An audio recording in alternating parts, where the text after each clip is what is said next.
नमस्कार दोस्तों, आप लोगों का अपना चैनल 24 स्टडी वाला पर स्वागत है। दोस्तों आज हम आप लोगों को आदित्य पब्लिकेशन की हिंदी के इस बुक में विराम चिन्ह वाले चैप्टर को पढ़ाऊंगा। इसके पहले के चैप्टर को पढ़ा दिया गया है। जो विद्यार्थी उस वीडियो को नहीं देखे हैं वे हमारे चैनल के प्ले लिस्ट में जाकर उसे देख सकते हैं।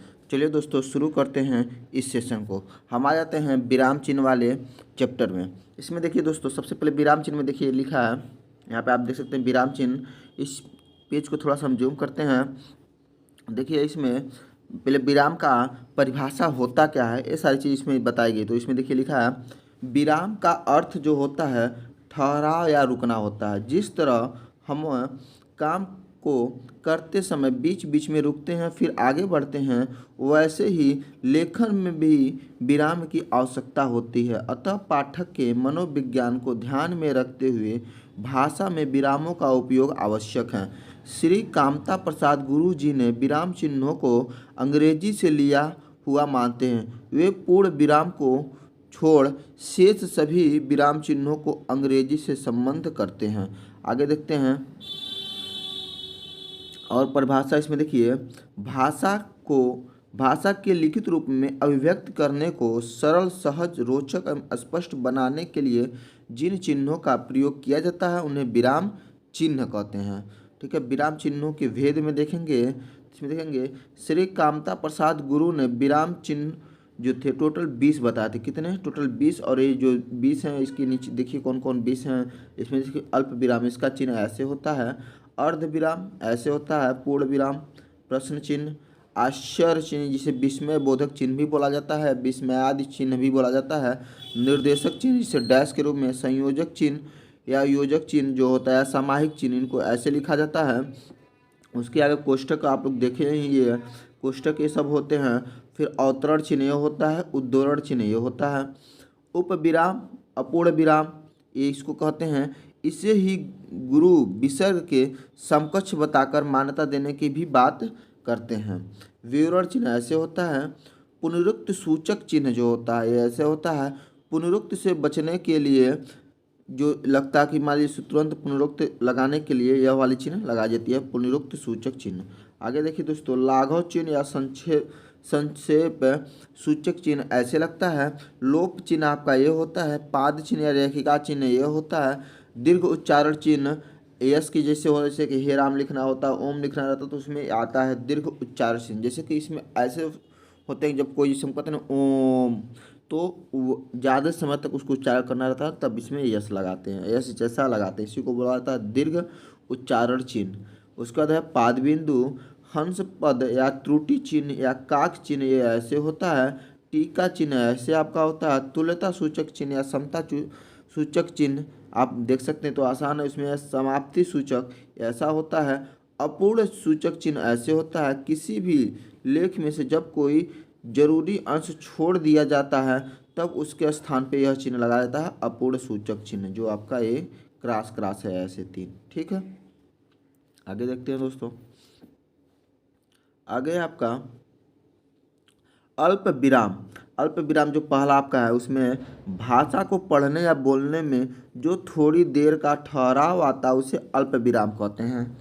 इसके प्रयोग के अधोलिखित नियम हैं। पहला जो है, जहाँ एक ही व्याकरण कोट के कई शब्द आए और उनके बीच में संयोजक और व इत्यादि न हो, जैसे सोहन, श्याम और राधा दौड़ रहे हैं, तो राम, श्याम, गोविंद और राघव पढ़ाई कर रहे हैं, तो यहाँ बीच बीच में से राम के बाद बीच में फिर श्याम के बाद ये सब लगा सकते हैं। आगे है, जहाँ 2 से अधिक वाक्यांश आए और उनके बीच संयोजक न हो। ठीक है, तो वहाँ पर जैसे कि राम घर आया, ठीक है, फिर उसके बाद है थोड़ी दूर रुका और चला गया। दो सेंटेंस टोटल आ रहे हैं, इसके बीच में क्या लगा देंगे? काम आया, वो काम आगे इंग्लिश में कहते हैं और इसमें हिंदी में अर्ध विराम। आगे आपका वाक्य में प्रयुक्त होने वाले अव्ययों किंतु, परंतु, पर, लेकिन, मगर, भी आदि के पहले अल्प विराम लगता है। जैसे हम स्टेशन पहुंच गए किंतु ट्रेन जा चुकी थी, तो किंतु ट्रेन जा चुकी थी यहाँ से क्या लग जाएगा? कामा चिन्ह, वही मतलब अल्प विराम। मैं चलता मगर मेरी तबीयत ठीक नहीं है, तो यहाँ पे देखिए आप लगा समानाधिकरण शब्दों के मध्य में अल्प विराम लगता है, जैसे कि देश के प्रधानमंत्री। अब प्रधानमंत्री को फिर बताया गया, फिर उसके आगे लिखा गया है श्री नरेंद्र दामोदर दास मोदी। तो यहाँ के बीच क्या लग जाएगा? अल्प विराम। मोदी ने चीन को कूटनीतिक रूप से परास्त किया। प्रदेश के मुख्यमंत्री, फिर कामा लग गया।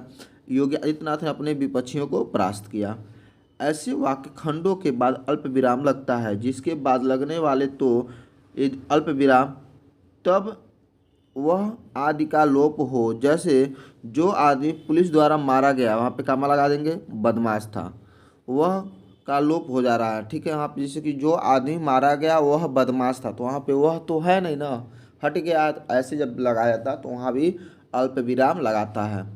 जाना है जल्दी आओ, तो यहाँ पे जाना है तो का विलोप हो जा रहा है। देखिए, जाना है तो जल्दी आओ कहते हैं, तो इसलिए वहाँ पे अल्प विराम वह आएगा तब काम हो जाएगा, तो तब यहाँ पे लोप हो गया है।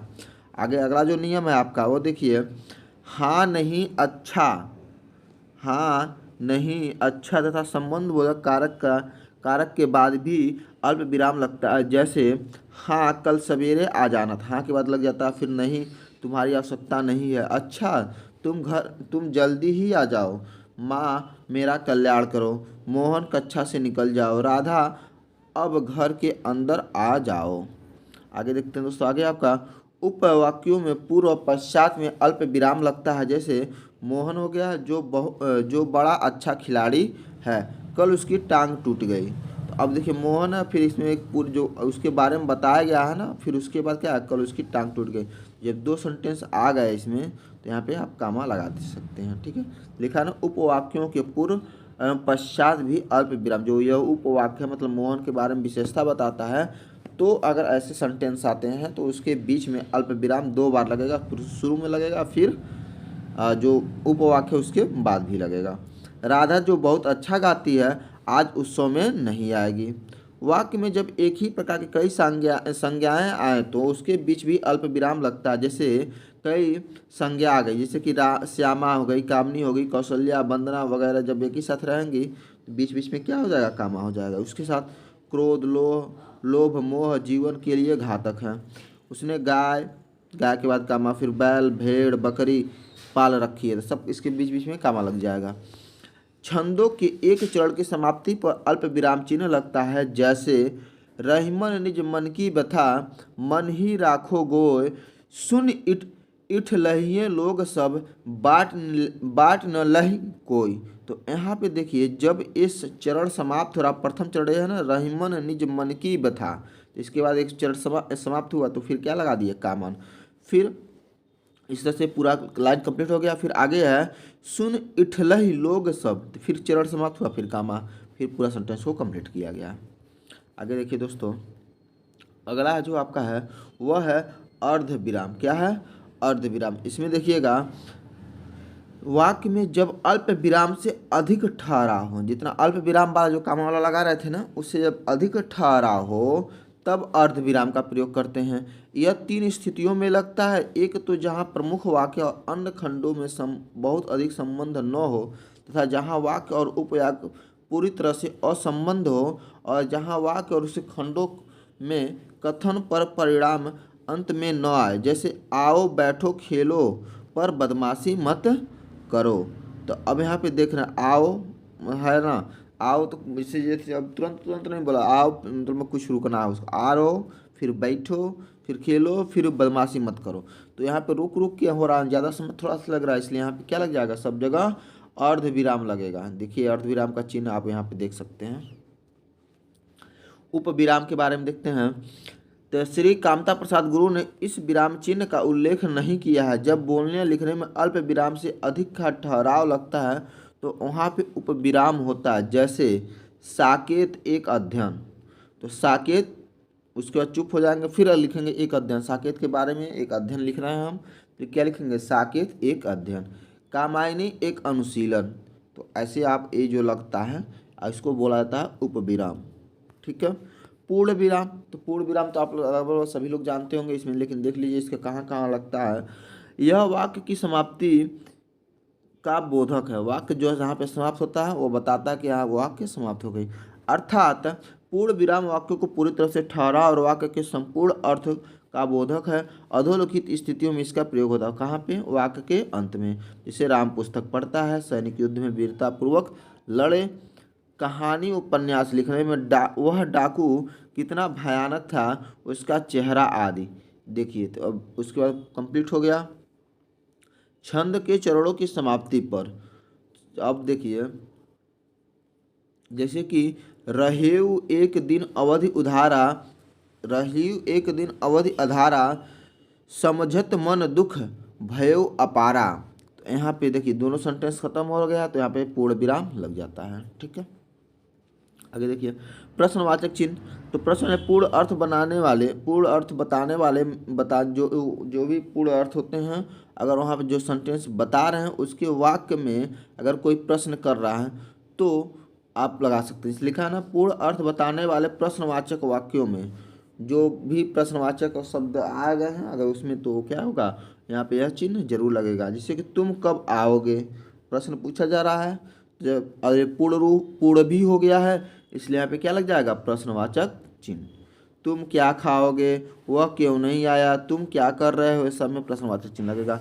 विस्मय बोधक चिन्ह या आश्चर्य बोधक चिन्ह जिसे बोला जाता है वह है देखिए हर्ष हो गया, शोक हो गया, प्रसन्नता, उत्साह, आश्चर्य, घृणा आदि भावों की अभिव्यक्ति करने वाले वाक्यों को विस्मय बोधक अव्यय के बाद यह चिन्ह लगता है। श्री गुरु ने इसे क्या कहा? आश्चर्य चिन्ह कहा। जैसे कि आहा तुम्हें पाकर कितना आनंद आ रहा, तो उसमें खुशी हो रही है तो आहा कह दिए, तो उसके बाद क्या लग जाएगा? विस्मय बोधक।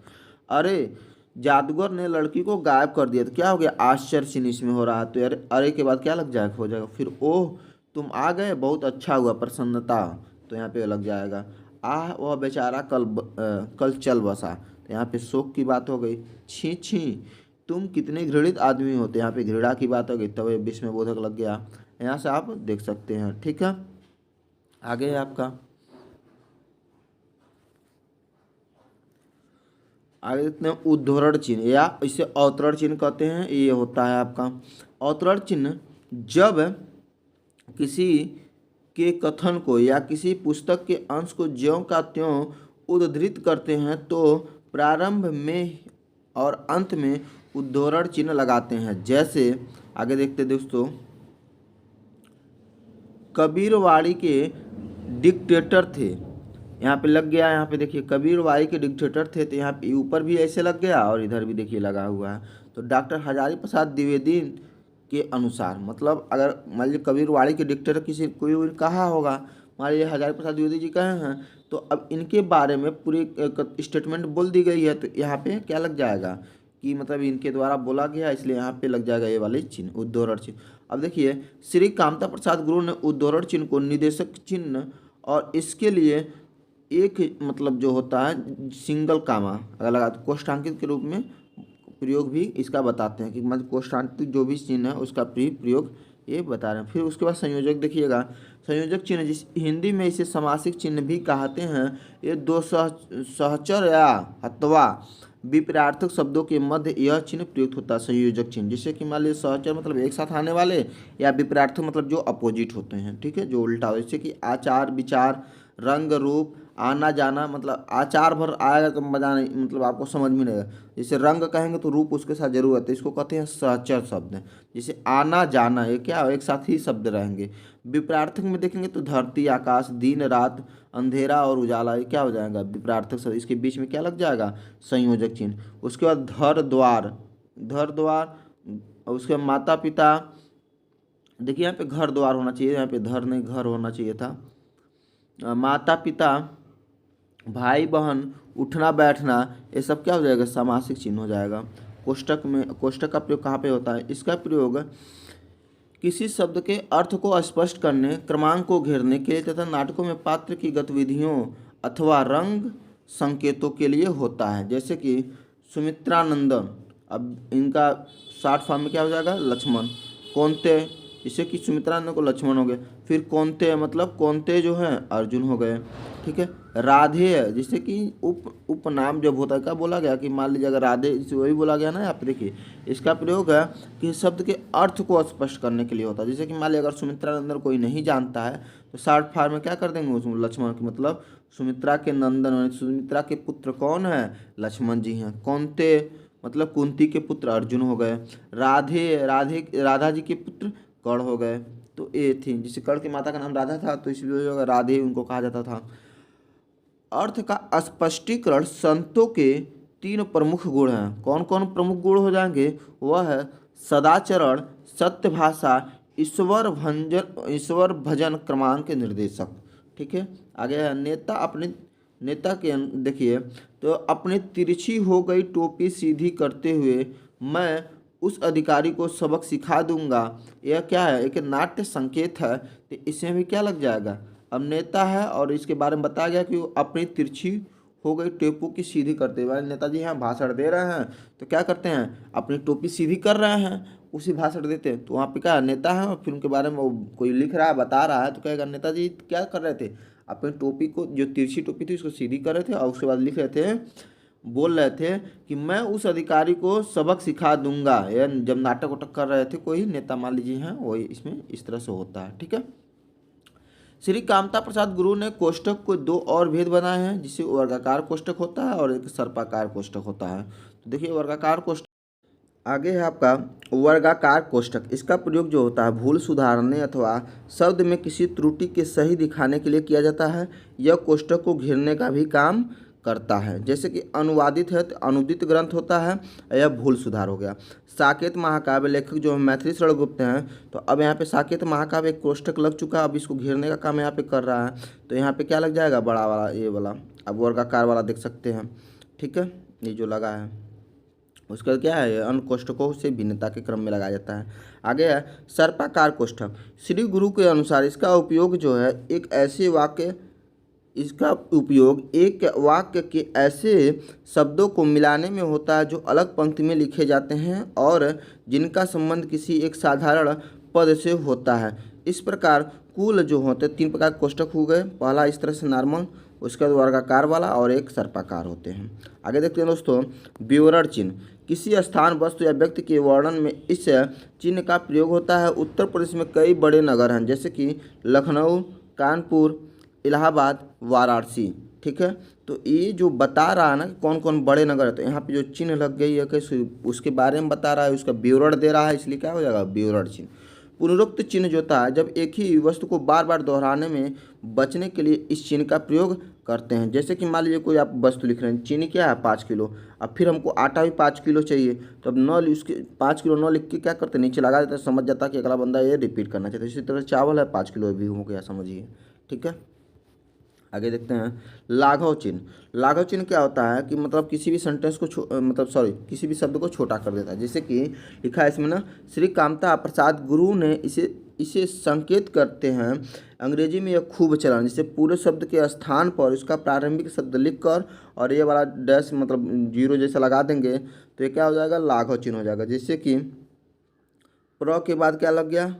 ओ लाघव चिन्ह, फिर डा के बाद भी लाघव चिन्ह, घ के बाद भी लाघव चिन्ह। इसका फुल फॉर्म देखेंगे तो प्रधान डाकघर होता है, लेकिन वही है कि लाघव चिन्ह लगा देने से शॉर्ट फॉर्म में लिख सकते हैं। इसी तरह से देखिए यहाँ पे अ के बाद लाघव चिन्ह, फिर ब के बाद, फिर यो के बाद, तो इसका होता है अल्प बचत योजना। ठीक, लोप चिन्ह देखिए क्या होता है। श्री गुरु ने इसे स्थान पूरक चिन्ह भी कहते हैं। जब किसी का उद्धरण देते हैं और उसमें कुछ छोड़ना चाहते हैं तो उस छोड़े हुए भाग को लोप चिन्ह लगाकर संकेतित करते हैं। जैसे कि लेखक ने, फिर मतलब जो भी कुछ कहा होगा, मान लीजिए लेखक ने कोई बात बताई होगी, फिर उसको क्या किया? उसको छुपा लिया गया, लोप कर दिया गया। जैसे कई विषयों पे अपनी पुस्तक लिखी है, अब कौन कौन विषय पे अपनी पुस्तक, ये सब नहीं बताया गया तो लोप कर दिया गया है ना, तो इसीलिए ये चिन्ह लगा दी जाती है कि बहुत सारी चीज़ें हैं, बहुत सारे विषयों पे वो बताया गया होगा, इसीलिए वहाँ पे ये लोप चिन्ह का प्रयोग हो गया। ठीक है, पाद चिन्ह। श्री गुरु ने रेखा चिन्ह से भी अभिहित किया है। जिन शब्दों पर अधिक ध्यान दिलाने की आवश्यकता होती है उनके नीचे एक लाइन खींच दी जाती है, इसे ही पाद चिन्ह कहते हैं। पाद चिन्ह या रेखा चिन्ह कहते हैं। दोनों शब्दों के नीचे खींची गई पाद रेखा या यह उदाहरण समझी जा सकती है। यहाँ उदाहरण के द्वारा आप समझ सकते हैं। इसके बाद देखिए हिंदी के प्रमुख है व्याकरण कोटियाँ संज्ञा, सर्वनाम, विशेषण, क्रिया तथा अव्यय हैं। ठीक है, आगे देखिए दोस्तों, आगे आपका अगला वह है दीर्घ उच्चारण चिन्ह, जिसको यस के आकार जैसा बनता है यह। इसमें हिंदी में प्लुत स्वरों के उच्चारण में इसका प्रयोग होता है। श्री गुरु ने इसकी चर्चा नहीं की है। जैसे नहीं, नहीं तुम मत आना, तो नहीं के बाद थोड़ा सा ज़्यादा समय लग रहा, नहीं तुम मत आना। हे राम, हे प्रभु, नहीं कहते हे प्रभु। तो ये सब सेंटेंस जब बोला था तो इसमें लगा, जैसे कि ओम बोला जाता है तो वहाँ पे ओम जब बीच में लिखा जाता है ओ के बाद तो यस चिन्ह बना दिया जाता है। जैसे कि ओम अगर लिखना है तो ऐसे बनाएंगे, ऐसे लिखेंगे ओम, ठीक है, ओम ऐसे लिखाया जाएगा। आगे आपका पाद चिन्ह। पाद चिन्ह होता है हिंदी में अरबी फारसी से आए शब्द के नीचे लगने वाले चिन्ह पाद बिंदु है। जैसे कि क के पहले लग जाता, ख के पहले लगता, ज फ वाले शब्दों में लगता है। अब हिंदी में इस चिन्ह का चलन समाप्त सा हो जा रहा। श्री गुरु ने इसे चर्चा नहीं की है। जैसे गजल हो गया, खौफ हो गया, खिदमत हुआ, जमीन हुआ, जबान हुआ, किस्मत हुआ, ठीक। हंस पाद देखेंगे तो लिखने में कोई अक्षर अगर छूट जाता है तो उसकी जगह पे हंस चिन्ह लगाकर ऊपर उस शब्द को लिख देते हैं। जैसे श्री कामता प्रसाद गुरु ने हंस पद की चर्चा की है। जैसे कि मान लीजिए यहाँ पे दिया है कि मैं तुम्हें देना चाहता हूँ। अब क्या देना चाहते हो, तो इस सेंटेंस में कुछ छूट गया है ना, तो वहाँ पे क्या हुआ, हंस चिन्ह ऐसे लगा दिए बीच में ये वाला देखिए, और उसके बाद ऊपर लिख दिए कि मैं कुछ जो आपका छूट गया था वो यहाँ पे एक वहाँ पे आप लगा दिए। देखिए यहाँ कुछ लगा लिख दिए। फिर इससे वह लिस्ट में अपना नाम नहीं चाहता, तो इसमें मैं छूट गया ना, वो लिस्ट में अपना नाम नहीं चाहता, तो यहाँ पे चिन्ह लगा दिया और मैं ऊपर लिख दिया, तो ऐसा होता है, ठीक है। काक चिन्ह का उपयोग छूटे हुए अंश के लिए होता है। लिखने में एक प्रकार की चिन्ह जो लेख में पंक्ति के नीचे यह सूचित करने के लिए लगाया जाता है कि यहाँ वह पद या शब्द छूट गया है, ठीक है। तो यही हंस चिन्ह या काक चिन्ह कह सकते हैं। आगे देखते हैं दोस्तों, टीका सूचक चिन्ह ऐसे होता है।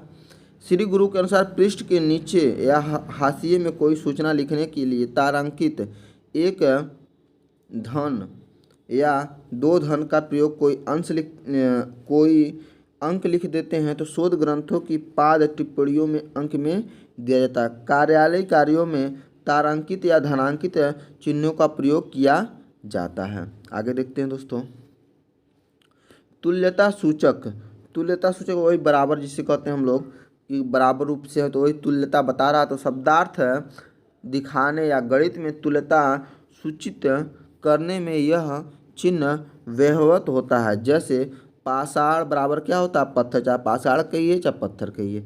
धरा को ही पृथ्वी कहते हैं तो धारा बराबर पृथ्वी हो गई। बिडोजा जिन्होंने इंद्र जी को कहते हैं तो फिर ऐसे हो जाएगा। या आप कहते हैं ना कि 4 और 2 मिला कितना होगा 6, तो बराबर का चिन्ह लग गया, वही बराबर चाहे तुल्यता सूचक कहते हैं। 8 4 12 50 30 80 अ बराबर ब, ठीक। आगे आपका समाप्ति सूचक चिन्ह, इसमें जो इस तरह से लगाते हैं, किसी लेख अथवा पुस्तक या फिर अध्याय की समाप्ति पे यह चिन्ह लिखा हुआ होता है। जैसे यह अध्याय यहीं समाप्त हो रहा है और नीचे उपर्युक्त चिन्ह बना दिया जाएगा। पुस्तक के सभी अध्यायों की समाप्ति पर यह चिन्ह बना दी जाती है। से अध्याय चिन्ह पे ये होता है, पुस्तक समाप्ति पे ऐसा होता है, ठीक है। अब देखिए अनुप्रेक्षा जो भी हम लोग पढ़े हैं मतलब विराम चिन्हों से, उसका एक शार्ट नोट देखिए। तो विराम का अर्थ क्या होता है, 18। श्री कामता प्रसाद गुरु के अनुसार विराम चिन्हों की संख्या कितनी है, 20 है। अल्प विराम का चिन्ह ये होता है, अर्ध विराम का चिन्ह ये होता है। हंस पाद किस विराम का एक नाम होता है तो इसे त्रुटि विराम भी कहते हैं। राम कहाँ जा रहा है, इस वाक्य में किस विराम चिन्ह का प्रयोग होगा, तो ये वाला जो होता है आपका डैश टाइप का ये वाला हो जाएगा। पूर्ण विराम का प्रयोग किया जाता है वाक्य के अंत में। उप विराम चिन्ह है तो उप विराम चिन्ह डबल बिंदी जैसा होता है। किस विराम चिन्ह का प्रयोग सर्वाधिक होता है, तो अल्प विराम का होता है। उद्धरण चिन्ह का प्रयोग कब किया जाता है, तो जब ऐसे कि जब किसी कथन को ज्यों का त्यों लिखना होता है तो उद्धरण चिन्ह हो जाएगा। आगे आपका संक्षिप्त रूप दिखाने के लिए आप जिसे डॉक्टर को लिखा जाता है, डॉक्टर लिख के यहाँ पे बिंदी लगा दिए थे या गोला छोटा सा कर दिया जाता है। निर्देशक चिन्ह का प्रयोग किया जाता है संकेत के लिए। रात्रि निशा की रिक्ति स्थान पे उचित चिन्ह का प्रयोग कीजिए, तो क्या हो जाएगा, रात्रि निशा मतलब दोनों बराबर हैं तो इसे तुल्यता बोधक वाला चिन्ह लग जाएगा। लोप निर्देशक का प्रयोग कहाँ किया था, जब बात की पुनरावृत्ति करनी हो, जब पूर्ण बात की पुनरावृत्ति, जैसे कि मान जो कुछ लोप निर्देशक मतलब जो भी सेंटेंस को गायब कर दी जाती है।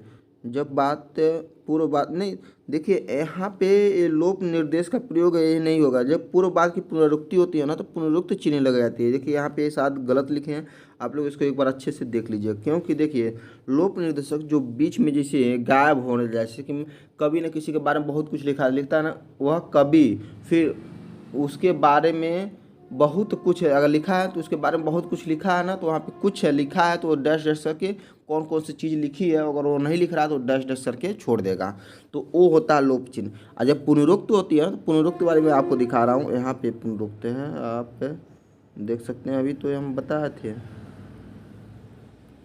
देखिए ये होता है पुनरुक्त चिन्ह, ये गलत वहाँ पे लिखा गया। पुनरुक्त चिन्ह होता है कि चीनी 5 किलो है ना, तो उसके बाद फिर आटा भी 5 किलो है, तो ये पुनरुक्त चिन्ह होता है, यहाँ पे गलत है। ठीक है, अब एक बार आप लोग इसको देख लीजिएगा, पुनरुक्त चिन्ह ये गलत बता रहे हैं। यहाँ पे देखिए लोप निर्देशक, यहाँ पे ये नहीं होगा।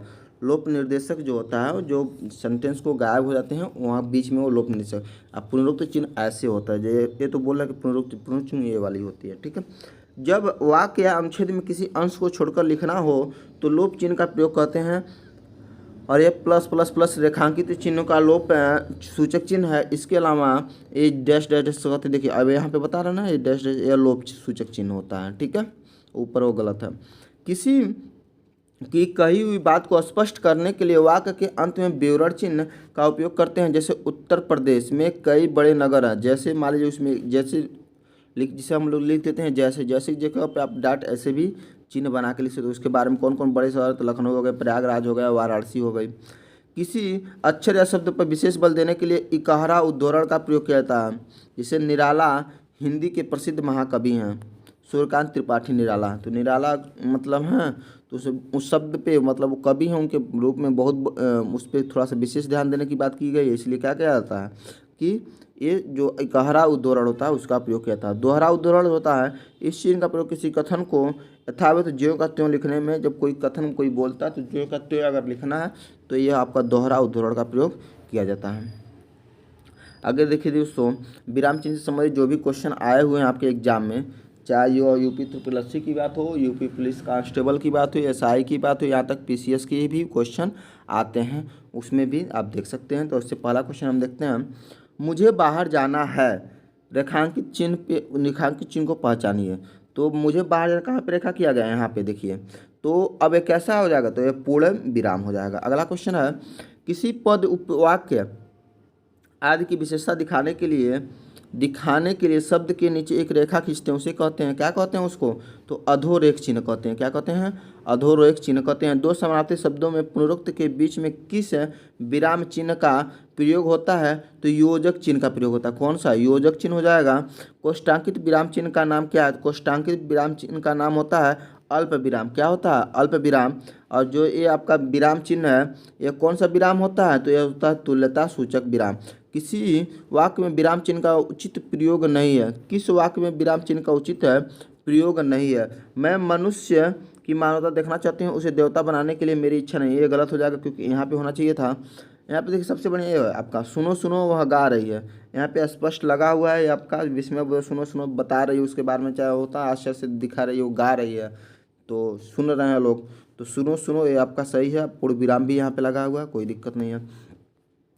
विराम चिन्ह का प्रयुक्त होता है, कहाँ पे होता है, इस विराम चिन्ह को प्रयुक्त होता है किसके लिए, तो आप देखेंगे यह संयोजक चिन्ह होता है। ठीक है, जहाँ वाक्य की गति जो है अंतिम रूप ले ले और विचार के तार टूट जाए, वहाँ पे किस चिन्ह का प्रयोग किया जाता है, तो पूर्ण विराम का चिन्ह प्रयोग किया जाता है।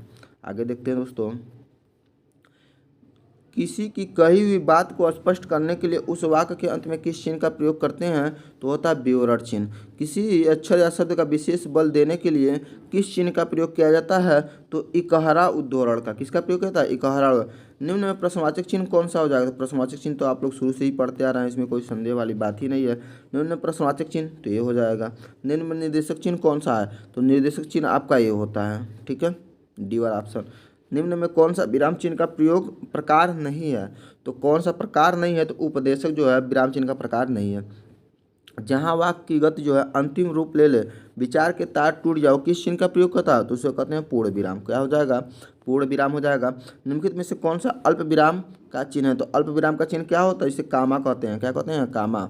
और ये जो है चिन्ह रेखांकित चिन्ह कौन सा है, तो ये क्या होता है, लोप सूचक चिन्ह होता है, लोप सूचक चिन्ह। या इस लोप सूचक में बिंदी बिंदी भी करके ऐसे ऐसे बिंदी आप कर सकते हैं, जैसे कि ऐसे ऐसे बिंदी होती है ना, बिंदी बिंदी करके नहीं, डाट डाट करके लिखा था, उसको भी लोप सूचक चिन्ह भी कहते हैं। आप ऐसे भी आप लिख सकते हैं। ठीक है, आगे है आपका, दो समानार्थी शब्दों की पुनरुक्ति के दो समानार्थी शब्दों की पुनरुक्ति के बीच में किस विराम चिन्ह का प्रयोग किया जाता है, तो उसके बीच में क्या होता है, योजक चिन्ह। क्या होता है, योजक चिन्ह। निम्नलिखित चिन्हों में पूर्ण विराम को पहचानिए। पूर्ण विराम कौन सा हो जाएगा, तो ये हो जाएगा आपका, ओह बहुत कठिन समय आ गया, दिए गए वाक्य में उचित विराम चिन्ह लगाइए। तो कौन सा उचित विराम हो जाएगा यहाँ पे, तो ये हो जाएगा आपका विस्मय बोधक चिन्ह जो होता है आपका, वो बहुत कठिन है, उसके बारे में बहुत मतलब क्या बोलते हैं, एक दुखित मन से बोला, वो बहुत कठिन समय आ गया, क्या किया जाए, ऐसा चीज होता है, तो यहाँ पे विस्मय बोधक लग जाएगा। आगे आपका, हे भगवान मेरी रक्षा करो, दिए गए विकल्पों में से सही का चयन रिक्त स्थान पे करना है आपको, तो यहाँ पे भी वही आपका विस्मय बोधक चिन्ह ही लगेगा। अरे वाह आपका आगमन तो आकस्मिक है, तो इसमें भी आपको बताना है, तो इसमें भी वही विस्मय बोधक ही लगेगा। निम्नलिखित में से कौन सा अल्प विराम चिन्ह है, तो अल्प विराम चिन्ह तो आप हमेशा देख रहे हैं, कामा जो होता है अल्प विराम चिन्ह होता है। नेताजी ने कहा था कि तुम मुझे खून दो मैं तुम्हें आज़ादी, तो देखिए उनका सेंटेंस ज्यों का त्यों लिखा गया है, तो एक जब ज्यों का त्यों लिखा जाता है तो उसको उद्धरण चिन्ह में लिखते हैं। किस में लिखते हैं, उद्धरण चिन्ह में। जहाँ वाक्य की गति अंतिम रूप ले ले, विचार के तार टूट जाएं, वहाँ किस चिन्ह का प्रयोग किया जाता है, तो पूर्ण विराम। जैसे एकदम खत्म ही हो गया तो पूर्ण विराम लग गया, उसमें बात वही है। निम्नलिखित चिन्हों में पूर्ण विराम को पहचानना है, तो पूर्ण विराम को पहचानना है तो भाई ए होता है। पूर्ण विराम आज से नहीं, आप लोग बहुत पहले से लगाते हैं, आप लोगों को याद ही होगा। अगला है, उद्धरण चिन्ह का प्रयोग कहाँ होता है, तो उद्धरण चिन्ह का जब किसी कथन को ज्यों का त्यों उद्धृत किया जाता है, तो वहाँ पे क्या हो जाएगा, उद्धरण चिन्ह लग जाएगा। हंस चिन्ह किस विराम का एक और नाम है, हंस चिन्ह, हंस पद। तो हंस पद को त्रुटि विराम भी कहते हैं। आगे है, विराम आदि चिन्हों की दृष्टि से कौन सा वाक्य जो है वो शुद्ध है, तो यहाँ पे देखेंगे, पिता ने पुत्र से कहा, फिर योजक ये लग जाएगा, उसका देर हो रही है कब जाओगे, तो ये वाला सेंटेंस आपका सही है, बाकी सब गलत हो जाएंगे। आगे है, जहाँ पूर्ण विराम की अपेक्षा कम और अल्प विराम से अधिक रुकना अपेक्षित हो, वहाँ किस चिन्ह का प्रयोग करते हैं, तो वहाँ पे अर्ध विराम का प्रयोग करते हैं। हर्ष शोक घृणा आश्चर्य जैसे भावों को व्यक्त करने के लिए प्रयोग किए जाते हैं, कौन सा चिन्ह प्रयोग करते हैं, तो उसके लिए प्रयोग करते हैं विस्मय बोधक।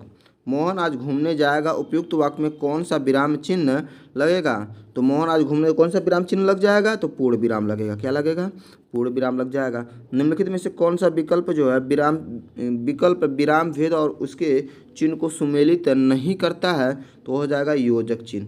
योजक चिन्ह ऐसे नहीं लगता है, योजक चिन्ह आपका ऐसे इस तरह का रखता है। ये आपका जीरो वाला जो था इसको लाघव चिन्ह बोलते हैं। जैसे डॉक्टर लिखना था तो डा बना के लाघव चिन्ह लगा देते हैं। काक पद का उपयोग कब होता है, तो काक पद का उपयोग जो होता है छूटे हुए अंश के लिए करते हैं, जैसे कि ऐसे होता है काक पद, ठीक है, या हंस पद भी उसको बोला जाता है। मनोविकार सूचक शब्दों वाक्यांशों या सब वाक्यों के अंत में किस चिन्ह का प्रयोग किया जाता है, तो उसे क्या था, विस्मय बोधक। क्या किया था, विस्मय बोधक। जब वाक्य के मध्य में कोई शब्द या पद छूट जाता है तब उसे पूरा करने के लिए उस स्थान पे कौन सा विराम चिन्ह लगाकर उसके ऊपर लिखा जाता है, तो उसका होता है हंस पद विराम चिन्ह। सुमेलित आपको करना है, तो यहाँ पे आप देख लीजिए,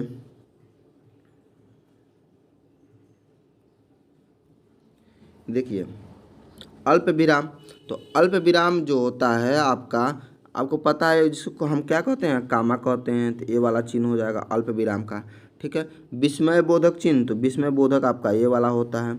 अर्ध विराम आपका ये होता है।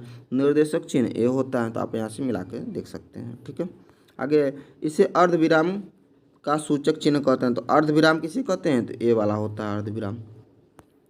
वाक्य किस वाक्य में विराम चिन्ह संबंधी विसंगतियां हैं? तो विसंगतियां मतलब कौन सा गलत है?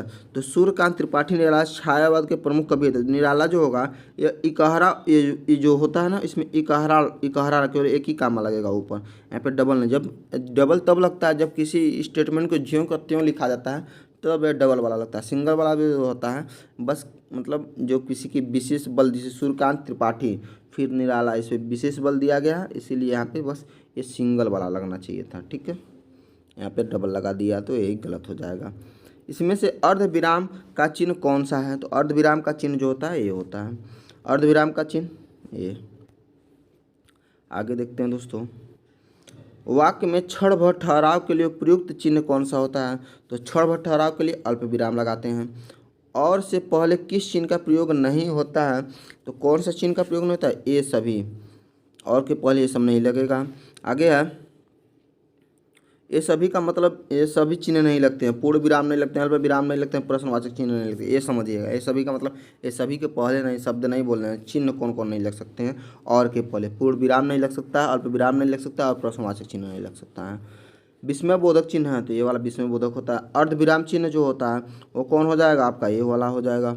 आगे देखते हैं दोस्तों, कोष्ठांकित विराम चिन्ह क्या है? तो कोष्ठांकित विराम चिन्ह जो होता है ये वाला, जो इसमें देखिए इसको अर्ध विराम कहते हैं। साड़ी 1 से साड़ी 2 का सही मिलान करना है तथा कूट से सही विकल्प का चयन करना है। तो मेरे अब यहाँ पे मिलान करना है, तो मिलान तो आप कर ही सकते हैं। देखिए अर्ध विराम, अल्प विराम, तो अल्प विराम वही कमा वाला हो जाएगा, कोष्टक आपका ये हो जाएगा, संक्षेप सूचक ये हो जाएगा, योजक आपका ये हो जाएगा। त्रुटि पूरक शब्द के लिए किस चिन्ह का प्रयोग किया जाता है? तो त्रुटि पूरक शब्द के लिए ये वाला चिन्ह जो होता है, इसे हंस पद कहते हैं, इसको किया जाता है। आगे निम्नलिखित में से कौन सा जो है योजक चिन्ह है? तो कौन सा योजक चिन्ह हो जाएगा? ये वाला हो जाएगा। निम्नलिखित वाक्य में कौन सा वाक्य जो है विरामादि चिन्ह की दृष्टि से शुद्ध है? तो हो जाएगा आपका सी वाला। ठीक है, पढ़ लीजिए, क्रोध चाहे जैसा भी हो मनुष्य को दुर्लभ बनाता है, एकदम सही है। ठीक है, हंस पद विराम चिन्ह का प्रयोग करता है, तो कब कब प्रयोग किया जाता है इसको? लिखने में अक्षर छूटने के संकेत में हंस पद का प्रयोग करते हैं। आगे है आपका अल्प विराम का चिन्ह क्या है? तो अल्प विराम का चिन्ह ये वाला जिसे कामा कहते हैं। हंस पद किस विराम का एक और नाम होता है? हंस पद, तो उसको कहते हैं त्रुटि विराम। क्या कहते हैं? त्रुटि विराम। विरामादि चिन्हों की दृष्टि कौन सा वाक्य शुद्ध है? तो शुद्ध वाक्य देखेंगे तो पिता ने पुत्र से कहा देर हो रही है, कब आओगे? यही आपका सेंटेंस जो होगा वो शुद्ध हो जाएगा। आगे देखते हैं दोस्तों, जब पूर्ण विराम की अपेक्षा कम और अल्प विराम से अधिक रुकना अपेक्षित हो, वहाँ चिन्ह का प्रयोग होता है। कौन सा चिन्ह का प्रयोग किया था? तो अर्ध विराम का। ठीक है, हर्ष, शोक, घृणा, आश्चर्य जैसे भाव को व्यक्त करने के लिए चिन्ह का प्रयोग किया जाता है, तो उसको किया जाता है देखिए यहाँ पे, देखिए यहाँ भी आंसर गलत दिया है, आप लोग ध्यान से देखिएगा। हर्ष, शोक, घृणा, आश्चर्य जैसे भावों को व्यक्त करने के लिए विस्मय बोधक प्रयोग किया जाता है। ठीक है, विवरण नहीं, विवरण तो जब होता है उसके बारे में बहुत सारी चीज़ें, जैसे कि उत्तर प्रदेश की बहुत सारी बड़े बड़े शहर हैं, तो उसके बाद उसको बताते हैं, तो वहाँ पे विवरण चिन्ह का प्रयोग करते हैं। यहाँ पे देखिए आंसर इसमें बी दिया, लेकिन बी होगा नहीं, यहाँ पे सी होना चाहिए, क्योंकि जो हर्ष, शोक, घृणा, आश्चर्य जैसे भाव को व्यक्त जो होता है वह विस्मय बोधक से किया जाता है। आगे देखिए दोस्तों, सुख दुख के बीच लगने वाला चिन्ह कौन सा होता है? तो इसको बोला जाता है योजक चिन्ह बोला जाता है। क्या बोला जाता है? योजक चिन्ह। निम्नलिखित में से कौन सा अल्प विराम है? तो अल्प विराम कौन सा हो जाएगा? ये कामा वाला। ठीक है, सुमेलित आपको करना है, तो सुमेलित आप लोग यहाँ से करिए। देखिए अल्प विराम तो ए वाला हो जाएगा, विस्मय बोधक ए वाला हो जाएगा, अर्ध विराम ए हो जाएगा और निर्देशक चिन्ह ए हो जाएगा। ठीक, आकाश पाताल के बीच लगने वाला योजक चिन्ह है, उसको कहते हैं योजक चिन्ह। ठीक है, सुख दुख के बीच में लगने वाला चिन्ह जो होता है वो क्या होता है? योजक चिन्ह। निम्नलिखित में से कौन सा अल्प विराम चिन्ह है? अल्प विराम वही कामा हो जाएगा। मनोविकार सूचक शब्दों में वाक्यांश तथा वाक्यों के अंत में किस चिन्ह का प्रयोग करते हैं? तो वह चिन्ह होता है विस्मय बोधक। कौन सा हो जाएगा? विस्मय बोधक।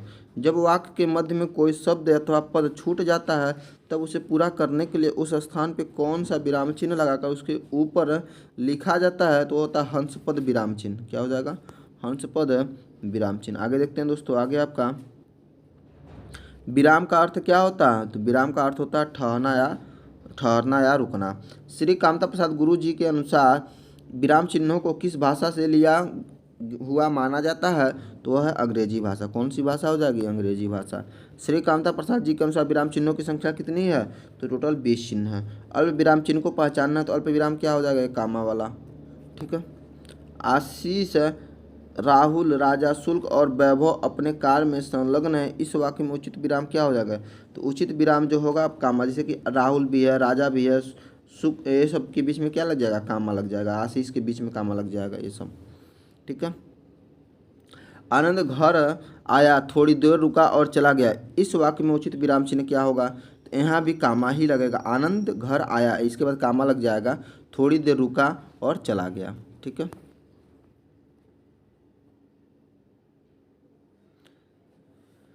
देखिए यहाँ पे लिखा भी है ऐसे ही, आनंद घर आया, थोड़ी देर रुका और चला गया। तो आया के बाद कामा लग गया। मैं कृष्ण के घर पहुंचा परंतु वह नहीं मिला। इस वाक्य में कौन सा विराम चिन्ह लगेगा? तो वह विराम चिन्ह लगेगा वही कामा वाला, इसमें भी वही लगेगा। देखिए, मैं कृष्ण के घर पहुंचा तो कामा लग जाएगा, परंतु घर नहीं मिला। समान अधिकरण शब्दों के मध्य में किस विराम चिन्हों का प्रयोग होता है? तो वह समान अधिकरण चिन्हों के बीच में तो वो आपका कामा जिससे हो, जैसे कि जैसे जैसे देश के प्रधानमंत्री श्री नरेंद्र दामोदर मोदी, चाहे नरेंद्र मोदी गणतंत्र दिवस के अवसर पे देश की बधाई दी, तो प्रधानमंत्री हैं, इन्हीं के बाद बारे में बताया जा रहा है, तो फिर श्री नरेंद्र उसके बीच में क्या लगेगा? कामा, जिसको बोला जाता है अल्प विराम। आगे है आपका, वाक्य में जब एक ही प्रकार के कई संज्ञाएं आए तो उनके बीच किस प्रकार का विराम चिन्ह लगता है? तो वह लगता है ऐसा। ठीक है। छंदों के एक चरण की समाप्ति पे किस विराम चिन्ह का प्रयोग किया जाता है? तो वह जब पूरा समाप्त हो जाता है तो जो होता है उसको अल्प विराम बोला जाता है। अल्प समाप्त, एक चरण की समाप्ति पे अल्प विराम, पूरा समाप्ति पे पूर्ण विराम। रामू जो बड़ा अच्छा खिलाड़ी है, कल उसकी टांग टूट गई। वाक्य में उचित विराम चिन्ह का प्रयोग करना है तो कौन सा विराम लग जाएगा? अल्प विराम लग जाएगा उसके बीच में, खिलाड़ी के बाद। देखिए यहाँ पे लगा है। जाना है तो जल्दी जाओ, वाक्य में उचित विराम चिन्ह का प्रयोग करना है तो उसमें भी वही अल्प विराम ही लगेगा।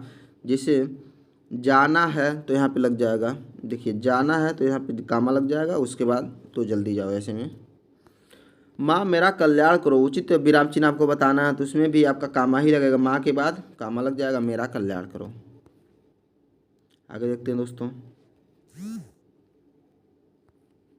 जब वाक्य में एक समान अधिकरण का प्रयोग होता है तो किस विराम चिन्ह का प्रयोग होता है? तो वह होता है अर्ध विराम। क्या होता है? अर्ध विराम। आगे देखते हैं दोस्तों, मिश्रित एवं संयुक्त वाक्यों में विरोध का भाव प्रकट करने के लिए किस विराम चिन्ह का प्रयोग करते हैं? तो विराम चिन्ह होता है अर्ध विराम। क्या होता है? अर्ध विराम। आगे है, करणवाचक क्रिया विशेषण में किस प्रकार का विराम चिन्ह का प्रयोग होता है? तो होता है अर्ध विराम। क्या हो जाएगा? अर्ध विराम। आगे देखते हैं दोस्तों, आगे पूर्ण विराम का प्रयोग किया जाता है तो पूर्ण विराम का प्रयोग वाक्य के अंत में किया जाता है। किस वाक्य में पूर्ण विराम चिन्हों का प्रयोग नहीं किया गया है? तो किस में नहीं किया गया पूर्ण विराम चिन्हों का?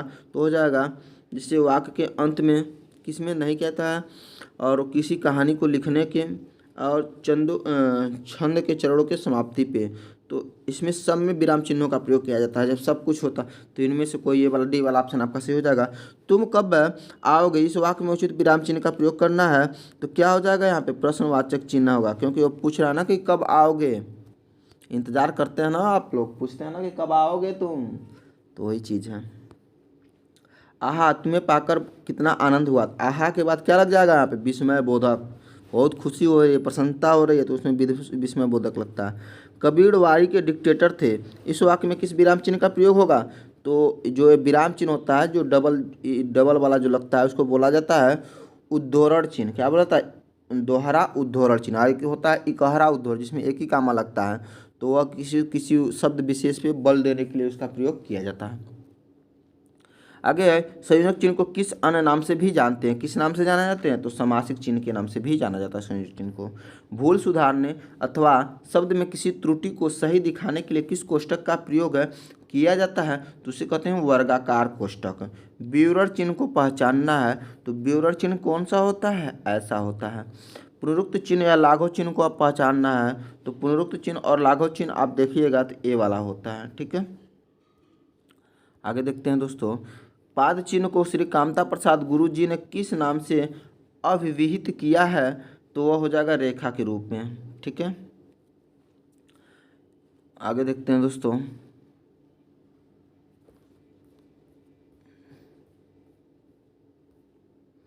हंस पद किस विराम चिन्ह का एक और नाम है? तो वह हो जाएगा लोप विराम। क्या हो जाएगा? लोप विराम। उसके बाद है तुल्यता सूचक चिन्ह को पहचानना है। तुल्यता सूचक चिन्ह आपका ये होता है बराबर वाला। पाद चिन्ह, पाद बिंदु चिन्ह का पहचान करना है तो ये वाला हो जाएगा। ठीक है, जैसे कि जमीन होता है, खिदमत होता है, जवान होता है, गजर होता है, जो फारसी शब्द होते हैं, अरबी फारसी शब्द, उसके नीचे पाद चिन्ह लगाया जाता है। समाप्ति सूचक चिन्ह का पहचान करना है तो समाप्ति सूचक चिन्ह ये वाला होता है। किसी शब्द में ए स्वर नहीं है तो किस शब्द में ऐसा स्वर नहीं तो वैदिक में। ठीक है, किसी बड़े अंश का संक्षिप्त रूप दर्शाने के लिए किस चिन्ह का प्रयोग किया जाता है? तो संक्षिप्त रूप को कहा जाता है लाघव चिन्ह या संक्षेप सूचक चिन्ह। अगला, सही विराम चिन्हों वाला वाक्य कौन सा हो जाएगा? तो ये हो जाएगा छी, और उसके बाद विस्मय बोधक लग जाएगा, तुम तो नाम ही डुबो दिया। आगे है, जहाँ योजक चिन्ह का प्रयोग नहीं करते हैं पहचानिए। जहाँ योजक चिन्ह का प्रयोग नहीं करते हैं पहचानिए। वो देखिएगा तो यहाँ पे कर्मधारय समास से बने शब्दों में योजक चिन्ह का प्रयोग नहीं किया जाता है। आगे है, किसी कठिन शब्द के अर्थ को स्पष्ट करने के लिए किस विराम चिन्ह का प्रयोग किया जाता है? तो कठिन शब्द को स्पष्ट करने के लिए कौन सा विराम चिन्ह हो जाएगा? तो वो कोष्टक हो जाएगा।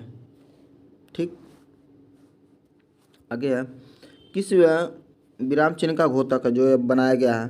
तो ये आपका क्या होता है? कोष्टक चिन्ह होता है। ठीक है, इसके बाद दोस्तों देखिए, ये आपका पूरा विराम चिन्ह वाला चैप्टर खत्म हो गया और इसमें पूरा हम पढ़ा भी दिए। उसका क्वेश्चन भी 100 क्वेश्चन थे, 100 क्वेश्चन भी करा दिए। आप लोगों को अगर वीडियो अच्छा लग रहा है तो प्लीज़ चैनल को शेयर और सब्सक्राइब जरूर करिए। प्लीज़ दोस्तों, अपने जितने भी आपके इससे रिलेटेड फ्रेंड हैं उनको ज़रूर शेयर करिए। जिससे आप लोग शेयर करते हैं तभी वीडियो लोग ज़्यादा से ज़्यादा लोग देखेंगे, तभी थोड़ा सा होता है ना मन में कि और अच्छा पढ़ाएं और अच्छा करें, तब भी अब मन में अच्छा लगता है। लेकिन आप लोग शेयर करते नहीं हैं तो थोड़ा सा तो आप लोग कर ही सकते हैं। नहीं कुछ कर पा रहे हैं तो अपने व्हाट्सएप पे स्टेटस लगा लीजिए इसका, तब भी हम मतलब इतना तो आप लोग करिए। ठीक है, चलिए धन्यवाद, मिलते हैं नेक्स्ट वीडियो में।